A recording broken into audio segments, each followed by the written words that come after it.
Glenn, if you're able to unmute and jump in, I'll let you take the wheel.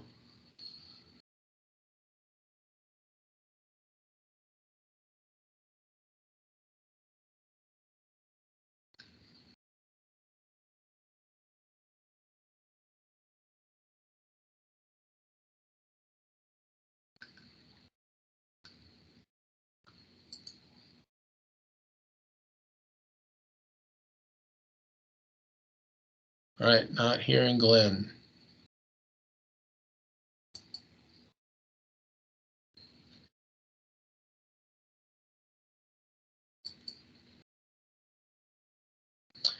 All right, well, while we work that out, I assume we should call the meeting to order.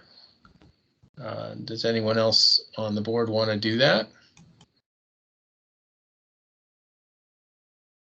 Okay, not hearing anybody jump in. I'm going to go ahead and call. Oh, wrong. Is that you? Yeah, go ahead. Call the meeting to order. All right, I'm calling the meeting to order. I have 9:08 a.m. September 27th, 2021. First order of business would be to approve the last meeting's minutes. Hopefully everybody did get the minutes that I sent out, and nothing crazy in there, but I did incorporate people's comments and corrections and resent that, so they should be good to approve. So I'll make a movement to approve. Thank you, Ron. Second. I'm sorry, who was seconding? Theo. Second. Okay. That would make the meeting minutes approved. And just taking a couple notes here. All right. So let's move ahead to the legislative and regulatory update. Fran, I saw you were on the call. We usually hear something from you. Do you want to start? Absolutely. Hi, everybody. We have just a few updates for today. Our voluntary program is getting ready to kick off in November. We'll be rolling out a new website with a lot of downloadable resources for everyone. We also have another voluntary program separate from the one I've been talking about that is a joint partnership with the Office for Bombing Prevention. They're calling it Operation Flashpoint, and it is really the bomb making awareness program. And this has gone great guns in 2 of the regions that they have promoted this in. And what it involves is having our CSIs, the chemical security inspectors, go out to retail establishments that sell items that can be used to make a bomb. So it's not just the chemicals, it's also the other materials that bombs can be made out of. So much of the targeting has been at Lowe's and Home Depots, beauty supply stores, pool supply facilities, and that kind of thing. And it's a really cool program. They've got some very professionally done training modules that involve professionally done videos, just kind of walking people through what is suspicious and what this looks like. One of the videos that really impressed me was a reenactment of the Zazi case. If you all remember that, back in 2009, Zazi went into a beauty supply store and he attempted to purchase peroxide used in hair coloring. And so they reenacted that as one of the videos, but there's many more as well. So that's another activity that you will start to see come out from our region after the first of the year. And there's lots of handouts that go along with that as well. On the threat side of the house, you know, it's really cyber threat all day, every day. This whole threat has just exploded, and probably the most frightening explosion of threat with cyber is the ransomware. And because of that, we've launched this a complete web page with all the resources that folks might need to combat ransomware, including the latest updates on what the players are that are out there. And honestly, there's a new report every day, so I stopped even reporting on the specific actors because it's every day there's another one on the website. So the website is CISA.gov, Stop Ransomware. And I will send this to Dean so he can include it in the notes. And then lastly, we have our 2021 Chemical Security Summit. Again, this year, it's going to be virtual. Same format as last year, the 3 consecutive December Wednesdays, the 1st, 8th, and 15th from 9 a.m. to 1 p.m. each day. You do need to register to get the links to join, but it's very, very flexible. So once you look at the agenda, once that gets published, it isn't published quite yet, but when you see the agenda, you can jump in on any session, all of the sessions, 1 session, 10 sessions, whatever you want, whatever interests you. Last year we had 1,500 attendees because it was virtual, which is way 3 times higher than we ever got when it was in person. So that's another link that I will send to Dean. And that's all I have for you guys. Awesome. Thank you, Fran. Any other legislative or regulatory updates for the LEPC?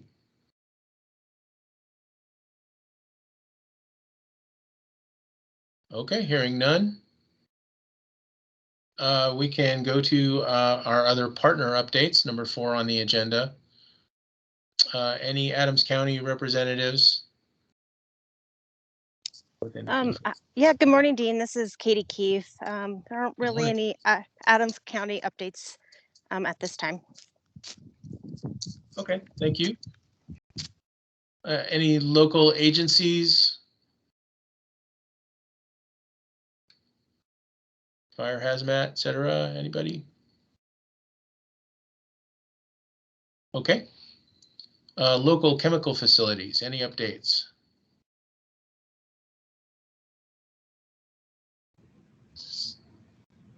Sounds like none. Looks like Jeff's on from Tri-County Health and Lisa. So what updates do we have from Tri-County Health Department? I can go first.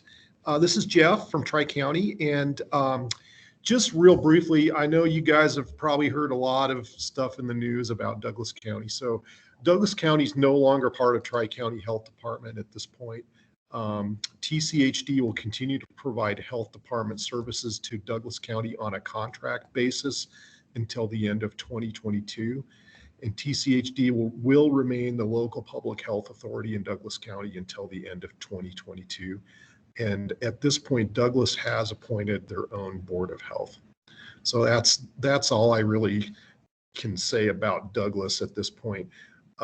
Adams and Arapahoe counties and TCHD have contracted with a consultant to assess the future of public health services in these 2 counties. Their report will be completed probably by the end of October. So we'll know a little bit more about what their conclusions are in a month or so. So I'll report any significant developments in the November meeting. And that's about it. I do have a spill report. Should I wait until the continuing business for that, or should I just share that now? Yeah, there is I do a spill report kind of in the bottom there of the of this section. So in a little bit, yeah, if you have something, or it may add to, I've got some spill reporting in it. You may have more details on Okay. what on the list. So Perfect. Perfect. Lisa, anything to add for Tri-County? Sure. On the EPR side, we have, excuse me, formally deactivated our public health incident management team. And we're moving more towards working on the programmatic side of things in the after action report. So some of us are still involved with the COVID response, such as myself. So dual roles, a lot of us are doing still, but trying to get back to normal as we can. That's it for me. End of report. Aren't we all? Yeah, I don't know. Today's another manic Monday. Yay. Got it. Definitely. All right. We are, anybody from state of Colorado? Any representatives from the state? I didn't see anybody, but okay. Any other federal partners? We do have a presentation from Kathy Orcutt. I was going to hold off a little bit, and then we'll do that under the new business. But any other federal partners? I heard somebody starting.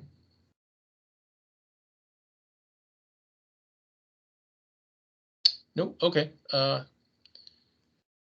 Anybody else? Any other updates from around the county or the region?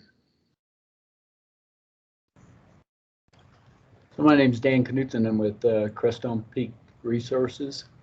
So we've got our oil and gas wells out there in eastern Colorado and Adams County. So just letting you guys know that we are being combined with 3 other oil companies to become the largest producer and landholder in the Weld County and adjacent areas. So you'll see probably some news associated with that, but I plan on going to the same company and continuing to do what we want. And we've progressed on building our new compressor station out by I-70 and 26th Avenue. We may be looking at getting that started and up and running by the end of the year. So that's my updates from oil and gas. Thanks. Thank you. Do we have any other, and I should have put that under local facilities, also local oil and gas, and I apologize. So did I miss anybody else?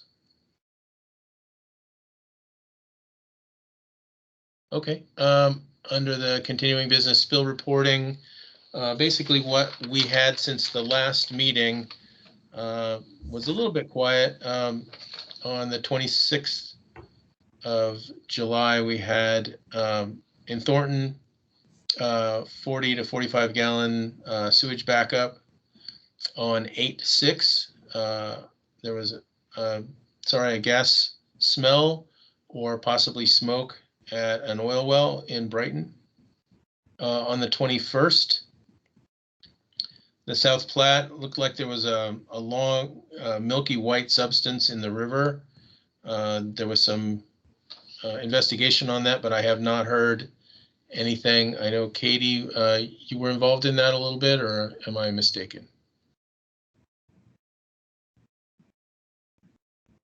Yeah, very minor and very tangentially involved. I do think that our stormwater group did determine the actual source and has moved to correct it.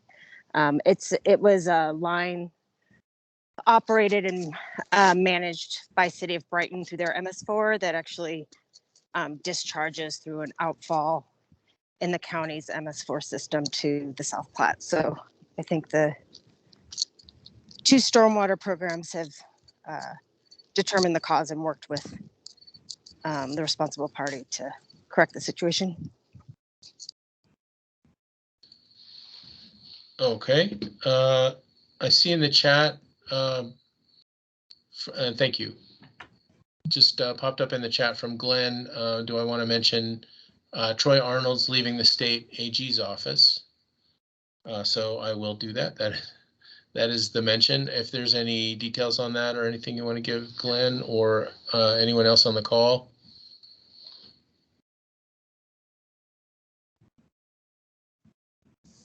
Okay. In addition, there was, I'll go back with the spill reports. Suncor released 0.32 tons of SO2, looks like from the hydrogen plant tripping off. And then another, looks like a separate report of about 550 pounds of SO2 from plant 1 main flare. So those alerts went out to us as well as the reporting. And that was 8/23 and 8/24. And then August 30, in Commerce City, 40 gallons of diesel fuel was spilled at a gas station. It sounds like something was wrong with the pump handle. And then on 9/13 in Thornton, some apartments had, actually several apartments at an apartment complex had sewage overflows. And then on the 23rd, that was, sorry, go back to that. That was 9/13 in Thornton. And that was all I had. So going back, Jeff, did I cover any ones that you were going to talk about, or was there something additional? No, there is an additional spill. This was on the 16th of September, just a couple weeks ago. It was a real small diesel spill on I-25 in North Glen. It was right in the median between I-25 and the southbound on-ramp at 104th Avenue. So I responded along with one of my coworkers, and yeah, it really was a pretty minor spill. It didn't reach any waterways or anything like that. It was, in fact, we determined it was probably not even a reportable quantity. So anyway, the cleanup with the contractor is scheduled for today, so I'll follow up on that. But yeah, it was a good training time. I got to have one of my coworkers on scene who hadn't seen a highway spill yet. So yeah, it kind of went really textbook. So, and it was interesting because I've often wondered, Tri-County doesn't get notified for almost any of the highway spills nowadays. We used to get notified a lot more, but I discovered the relationship now. In North Glen does, and I forgot the terminology for it.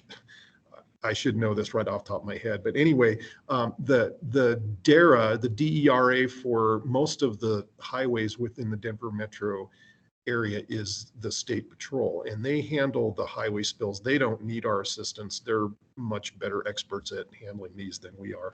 But within the city of North Glen, I think it's, I can't remember who the DERA is, but it's not the State Patrol. So anyway, part of North Glen's protocol is that they want Tri-County on scene. So for the North Glen spills, we're getting called now. So this was a good practice for me. I don't see many and respond to very many highway spills, so I'm not really probably the best authority on it, but I did get called out to this one, and it was good training, and it was kind of went down textbooks. So yeah, I'll follow up today and make sure that the spill gets cleaned up, but everything went pretty well on it. All right, thank you, sir. Sure. And just for clarification, the DERA for municipalities is normally the fire district that's involved. So I think North Glen Fire or Adams Fire, but so it's usually within municipalities unless there's unincorporated areas, and that would be the sheriff. Thank you for the clarification. Excellent. All right. Any old business? I don't believe we had anything we were forwarding over from last meeting. All right. New business. This is where I will hopefully be able to give presentation over to Kathy Orcutt, and I will introduce her as the Priority Telecommunications Specialist for CISA Region 8 and 10. But if you have further to elaborate, let me just get to that part of the screen that lets me give you control.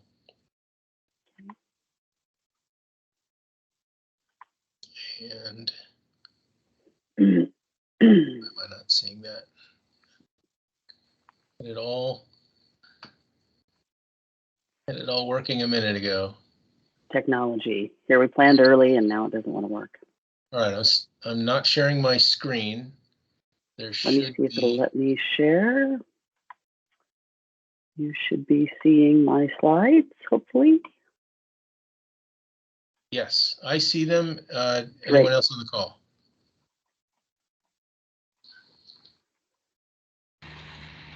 See it well. Okay, great. Yep, Thank you. I see it.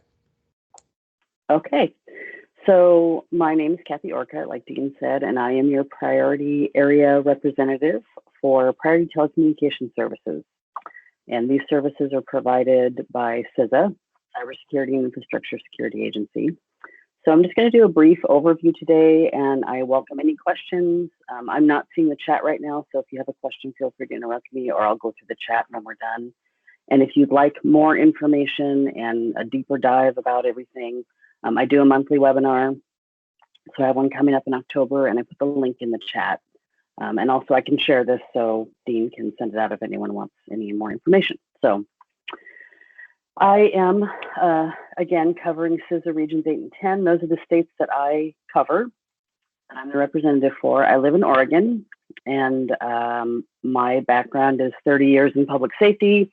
I am a Navy veteran, so I have a lot of experience with planning for disasters and things.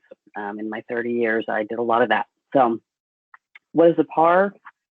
So as a PAR, I'm a contractor with the government now, and I work to support you in understanding more about the services, how they work, when to use them. I can do training for your organizations and take that off your plate if you want me to do that as often as you like. And really just, I'm here to help you step through using the services as much or as little as you need. So that's what I do. I don't have access to your account. I can't get into your account and see anything. The service center takes care of that, but I'm here to support you in using the services and understanding how they work. So what are they? So CISA offers, through the Emergency Communications Division, a suite of services that allow you to communicate when networks are degraded or congested. The value of these services, first, I'll just say they're free, so that's great value to all of you. It allows you to complete calls across carrier networks. So there are some offerings like AT&T FirstNet, if you've heard of that. They give you priority and preemption within the FirstNet network. So as long as you're calling FirstNet to FirstNet, Verizon has Frontline, T-Mobile has Connecting Heroes. There's lots of programs like that. In network, you get priority and preemption. These services give you priority calling to anyone. So it doesn't matter who your carrier is and who their carrier is, or if you're calling from a cell phone to a wireline phone, etc. So it allows you to collaborate across organizations. I've been targeting all the LEPC groups in all my states to try to get as much information out there to as many people as I can about these services, because the more people that have it in your community that are part of the critical infrastructure, the better. This gives you resiliency at low cost. It's actually no cost for any of these services from the government. TSP, the third offering, there's a carrier assessment to that one, but there's no charge from the government. And it leverages technology you already have. So you don't have to buy a special phone. You don't have to have a special SIM card. You don't need any servers. None of that is necessary. So who should have these services? Before I get into a little bit more information about the services, these are the critical sectors, I guess, if you will, that are qualified to have the services. So you can see it's a pretty broad sweep of your community. Really, I like to say it's anybody that's involved in the standing up of your community after there's some sort of emergency or disaster. You know, we're seeing this happen now with Ida in the South, New Orleans, Mississippi, Louisiana, you know, those areas. Particularly New Orleans seems to get hit hard, but all of those folks that are involved in that, you know, they're having a horrible issue with trash right now. They can't get anyone to pick up their trash in New Orleans. That's a big issue. So anyone you see on the screen, if you fall into any of those categories, you're eligible to have these services. And then these are some of the key features about the services. So of the three services, there's GETS, the Government Emergency Telecommunications Service. WPS is the Wireless Priority Service, and TSP is Telecommunications Service Priority. So GETS, it gives you priority calling over wireline commercial networks. You get a card that has a PIN number that's individual to you. and there's a dial access number on the card. That dial access number is on every GETS card that gets issued, and then you get your individual PIN, and you dial that access number, your PIN number, and the destination phone number to have your call go through. Now, it's 32 or 36 digits or something like that. It is a tad cumbersome to use. However, cell phone towers are very fragile, and if you don't have any other option, this may be the only option you have is using GETS. So it's important to know how to use it, how it works. We encourage people to make familiarization calls using your card so you understand all the prompts that are included so you know how to use it. GETS is also engineered to give you some priority calling over WPS-enabled cellular networks. What that means is if you're calling from a non-congested area using GETS and you're trying to reach someone that's in a congested area that's on a cell phone, GETS is engineered to override some of the network controls on WPS-enabled cellular towers to push your call through where other calls might not be able to get through. So I think that's a great feature. WPS, the wireless priority service, or some people like to call it WHOOPS, is priority over wireless network. So it's the priority calling from your device to the radio tower. It works a little differently. It's an add-on feature to your cellular plan. You can have it on your personal phone and a work-issued phone if your organization chooses to allow that. And what happens is your cell phone number on the carrier end gets coded with priority treatment. And so anyone holding that phone can make a WPS call, where with a GETS call, you have to have that card. With WPS, you'd have to have the actual device that is authorized to use WPS. And it works a little differently. You dial *272, that keys the network that you're a priority caller, you dial your destination phone number, and you're off and running. It's available on all the major carriers, so T-Mobile, Verizon, AT&T FirstNet, and also US Cellular, Cellcom, and C Spire, the three more regional carriers that offer it. Those are the only carriers that offer the services, so all the majors and those three little ones. So if you have Xfinity or Google Fi or any of those providers, they do not offer WPS. Currently, there is no Wi-Fi calling available. They are working on adding that as a feature to WPS.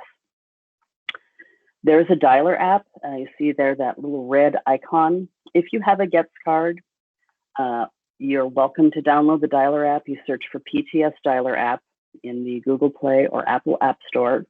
You can download it. It's free. You put your GETS PIN number in there, and you're off and running. You can make your calls using the dialer app, which is very nice. It reduces error. It's a lot faster and easier to use. It uses all the contacts that are already in your phone, so it's much simpler. You can also make a combined GETS and WPS call. So as long as you're subscribed to both services, if you're using the dialer app on your cell phone, you can make a combined call. So you'll get priority treatment in the wireless portion of your cell phone call and also the landline portion of your cell phone call. If you're calling from one carrier to a different carrier, your call will actually hit the landline telephone network. So if you have both services and use that combined feature, you'll get priority treatment on every segment of your call. TSP is the third offering, and it is priority installation or restoration of voice and data circuits. So this is the one service that includes data circuits as well as voice. Again, it's free from the government. However, the carriers do assess a tariff. So that is something you would need to look into if you're interested in TSP and in getting TSP. That's something that you would want to check on. But it's pretty powerful. After Hurricane Sandy, the first 2 weeks after anyone could get out to repair anything, the first 2 weeks were spent on TSP customers only, getting them back up and running. So even if you have a service level agreement, so when I managed a 911 center, I had a service level agreement with our phone carrier that they would be there in X number of hours, and we paid a certain amount of money for that. TSP users will be moved ahead of me. The FCC mandates that. This is what your GETS card will look like if you don't have one already. And again, it has that dial access number with the 710 area code that is only used for GETS. No one else is permitted to use that area code. You have your individual PIN number, and then you dial the destination phone number. On the back of the card, there are alternate phone numbers to use should the 710 number not work for you. It also explains how to make a wireless priority service call, that's *272. And there's a 24-hour reporting line or to get help, and the familiarization call phone number. Again, that phone number will be loaded in the dialer app. When you download it, it'll already be in your app when you open it. This is what the dialer app looks like. It's a very simple user interface. There's nothing terribly complicated about it. You can make a call using your contact list. You can dial it in using the keypad, or you can go to your recent calls and redial someone using that feature. TSP, I just wanted to hit on a little bit more. It's the least utilized service, I think, probably because there's a cost associated from the carrier, but it is very powerful. And I know in Oregon last year, when COVID was just ramping up, our statewide interoperability coordinator was tasked with getting voice and data circuits stood up at the backup hospitals that they were planning. One was at the State Fairgrounds in Salem. And he initially was told it would be 3 weeks before anybody could get that taken care of. When he went to invoke his TSP, they had it done in 36 hours. So that's the power of TSP. These are some real use scenarios, and I want to make sure that everyone understands that GETS is not just for that big major event, the earthquake, or, out here in Oregon, we worry about earthquakes and tsunamis, right? It doesn't have to be for that. So FEMA Region 10 branch chief was trying to call into a Teams call to deal with COVID last year. She used her WPS to get into that call. That's a completely legitimate use of the services. That's what we want you to use it for. They should be used anytime you need to get your business done and there's congestion that's preventing you from communicating, really. That's the easiest way to put it, I guess. My ski patrol story, I love that one. Most ski areas, and I'm sure you have a lot of them in Colorado, I know you do, they typically don't have a cellular network that's built out that's as robust as what we would have in a city like Denver or Portland or something. So this particular ski patrol really didn't ever use cell phones because every holiday and weekends, there's so many people there, the network's so congested they can't even communicate. They have GETS and WPS now, but they didn't at this time. And they had someone having a cardiac event on the slopes. They happened to have two people that had GETS and WPS that were paid paramedics in town. Their power had been knocked out. They had no radio, so they couldn't communicate. So they used those two phones, those two people that had GETS and WPS, to save this person's life. So again, that's an example of something that is only happening to you at your, geographic location. It's not something impacting everyone in your community or your state or the country, but they needed to use it to help this person. And that's, again, a very legitimate use of the services. And I could give you many more stories, but I think those two are good ones that illustrate, when to use it. I get a lot of people, I was telling Dean earlier, I get a lot of people tell me, I have a card and I've never had to use it. Well, we would like you to use it. We want you to make test calls. We want you to feel like you can use the services when you need them. That's really my quick overview. There's a lot more information. Again, I put in the chat information about my monthly webinar I do. I'd be more than happy to do one for your organization specifically. I do that. That's what I do all day long, really. With COVID, I'm working from home, so I'm doing that a lot. And I'd be happy to do that for anyone that would like it, to give you a little bit more information and go more in depth about how the services work and how to make a call and that sort of thing. So let me see if I have any questions in the chat. I don't see any. Does anybody have any questions? Hey, Kathy, would you put your contact information back up for a second? Sure. Just a second here. Open back up my sharing. Can you see that? It's also in the chat. I put it, my phone number in the chat. And actually that phone number, you can use it. It's my personal phone, but that's fine. Okay, thank you. That's what I wanted to grab right quick. Okay. And Dean has it too. Like I said, I'm happy to send out the slide deck I use if you'd like that. But I'm happy to answer any questions if you have any. Yeah, hi, Kathy. Brandon, I had a quick question. Just wondering if anybody ever uses these services pre-event. So for a scheduled event, if you knew you were going to have a large gathering with, potential high risk? Is anyone, especially wireless, is anyone ever doing anything like that? Yeah, absolutely.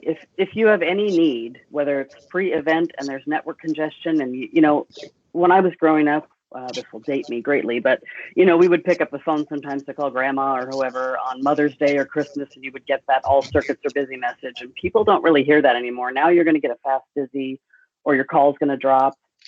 We had a massive fire this summer that you may have heard of. I'm sure you got some of our smoke, the bootleg fire in Southern Oregon, and Department of Forestry was having issues with their calls dropping. And they don't have these services. They're not subscribed as much as they should be. They're going to be now, but so absolutely. If anytime you have network congestion related to anything you're doing work-wise, it doesn't have to be a planned event. It could be that you're somewhere and someone back at work needs something from you and you can't get through. Use the card. Use your services for that. That's a completely legitimate use. No one's going to show up at your door and say, "Hey, why'd you make this call on Tuesday at 5 o'clock?" That's not going to happen. We want you to use them. So yes, absolutely. If you're having an issue communicating, use the services. It doesn't have to be for during the actual event. It can be for planning, after action issues, whatever comes up. We used to have a big country music festival here. I love to tell the story because I had a card and I didn't know what it was for. We got cards many years ago from our emergency manager at the sheriff's office where I worked, and they just were not, the services were not embraced by our organization because really no one knew what they were for. And so we had a big country music festival. One year we had a fire, and this festival was out in the middle of a sheep field, right? It went from sheep to 30,000 people that were mostly intoxicated for the entire weekend in the middle of August. And we had this fire coming over the hill, and we had no portable colts or cows or anything. We weren't able to get any because it was a bad fire season in Oregon, and they'd all been used for fires. And, we're sitting there wondering how we're going to evacuate all these people that can't drive. And, we had a lot of network congestion, and I could have used it then if I'd known what it was for. And I didn't. So let me be a lesson to all of you. The services are there for you to use. And that's why I feel so strongly about them that, for something that's free, they work very well. So I hope I answered your question, but yes, you can use it before the event if you need it. Absolutely. Yeah, thank you, Kathy. That's exactly what I was looking for. And sometimes all our lives are lessons for other people to learn things. So I appreciate the story. I hope they are. Yes, I hope they are. Yeah. And you can also get cards if you have a satellite phone. I always tell people, get a card for those phones and attach it to that. You can use it on a fax machine. It works on VoIP phones too, if anyone wants to know about that. But, that way, if someone comes in and you have an emergency and you say, "Hey, sit here and make these calls," they could use that Gets card to make their calls if they need to. So any other questions? Hi, Kathy. Ross Riley, North Metro Fire.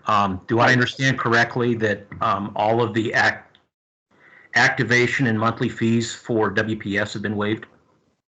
That is correct. As of this past March, there was one cell phone provider that was the final holdout, and they finally decided to waive their fees. So there are absolutely zero fees associated with WPS. There's no setup, no monthly fee, no per call fee at all.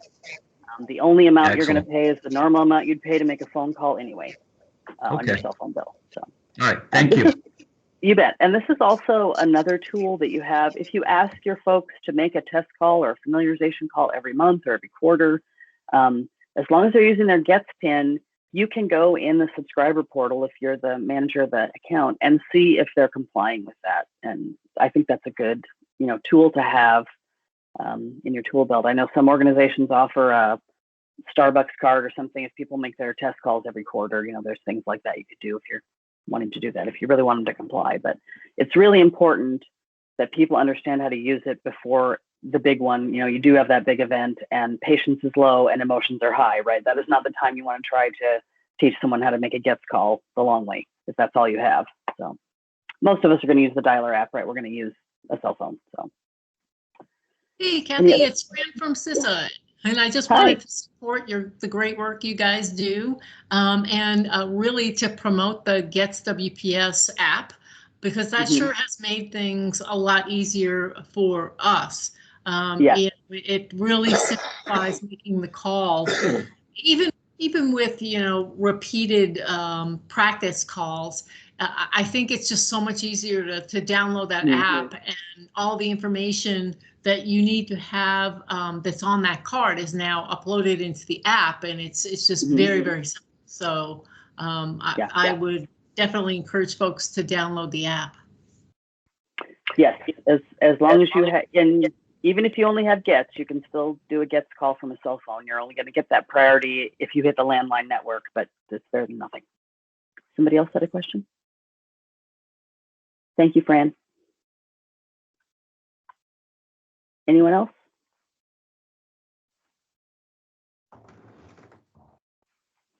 Okay, sounds like everybody's good. Like I say, my information's in the chat. If anyone wants a presentation for their organization or training or anything like that, feel free to reach out anytime. That's what I'm here for. Thank you, Kathy. I appreciate you coming on and giving us this information, because, you know, like I said, I've had that card, and I will now go and practice with it and see if we can get set up on the other systems as well. So, yeah, great. Thank you for having me. Appreciate it. And I'll get out there someday when travel's allowed again. I hope to be out there again. Great, great. All right, thanks again. So on the agenda, old business, nothing, new business we just did. Any other new business for the LEPC?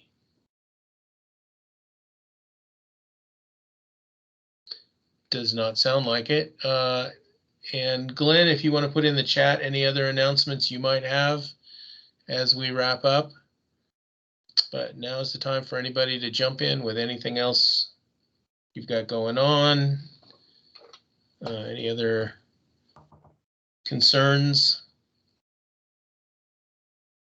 And I'm not seeing anything. So just giving it a little minute here to, okay, Glenn says not really anything. So let's wrap up. Does anyone wish to make the motion to adjourn? Glenn, this is Katie. I'll make the motion to adjourn. Okay, he moves to adjourn. Who's second? This is Madeline. I'll second. Ron, did you second? Was that you? I think I was one of several, but yeah. Okay, everybody was eager to second on that one. So it has been moved that we are adjourned. I will also stop the recording at this point, but thank you everybody for being on. Reminder that our next meeting will be November 22nd. And anything else that comes up, you know, feel free to contact me or Glenn, and appreciate you being here. Thanks, Dean. Thank you. Thanks, everybody. Thanks, Dean.